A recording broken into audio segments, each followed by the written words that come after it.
Here at San Diego State University, just one of a handful of locations that the Reverend Dr. Martin Luther King Jr. spent time in the pivotal civil rights year of 1964. This is the place where he made a speech about unity and action to a packed crowd. And there were others, historic black game changers who spent time in San Diego, and some even called this place home.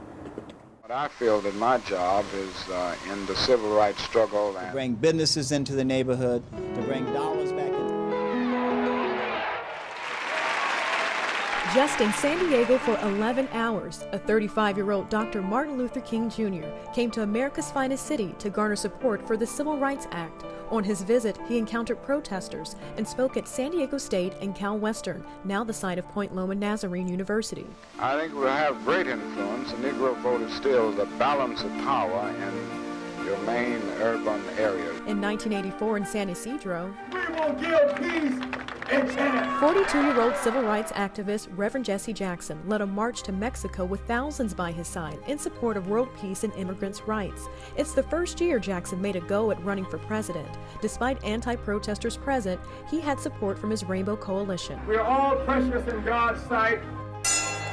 Boxer Archie Moore was the only man to fight both Rocky Marciano and Muhammad Ali. Nicknamed the Mongoose, he was the longest reigning world light heavyweight champion of all time from 1952 to 1962. Come on. His organization called ABC, or Any Boy Can, trained young boxers and made him a President Ronald Reagan appointee. Moore's home along I-15 was known for its swimming pool shaped like a boxing glove, where he also taught kids how to swim and box. Oh, you smart, all right. Thank you, Jim. What is you gonna do now?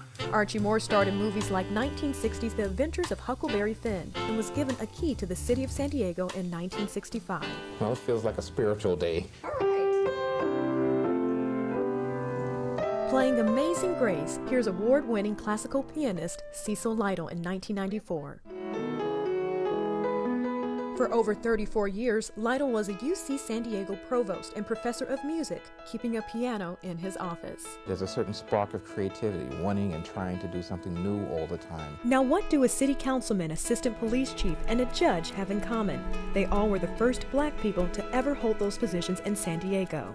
Roulette Armstead was not only the first black assistant chief of the San Diego Police Department, but the first woman, too. I really like for people to characterize me as an assistant chief first, who just happens to be black. The North Carolina native graduated from Lincoln High School and San Diego State before starting as a beat cop, rising through the ranks as a patrol officer, sergeant, lieutenant, and police captain. I worked around the clock, first watch, second watch, and third watch, so it was difficult in the sense that I had to juggle my job and my family. In 1992, she was the highest-ranking black woman in law enforcement in California. Retired after 31 years, became a professor and mentor until her death in 2020. You can do a lot if you don't care about getting the credit for it. Here's Leon Williams in 1994 after 25 years of public service, the first black person ever appointed to San Diego City Council, where he served 3 terms. He went on to serve another 3 terms on the San Diego County Board of Supervisors, where he supported county job training. Williams will turn 99 years old this July. Here's his motto for change. It's to involve people and to give them a place and give them something to live for.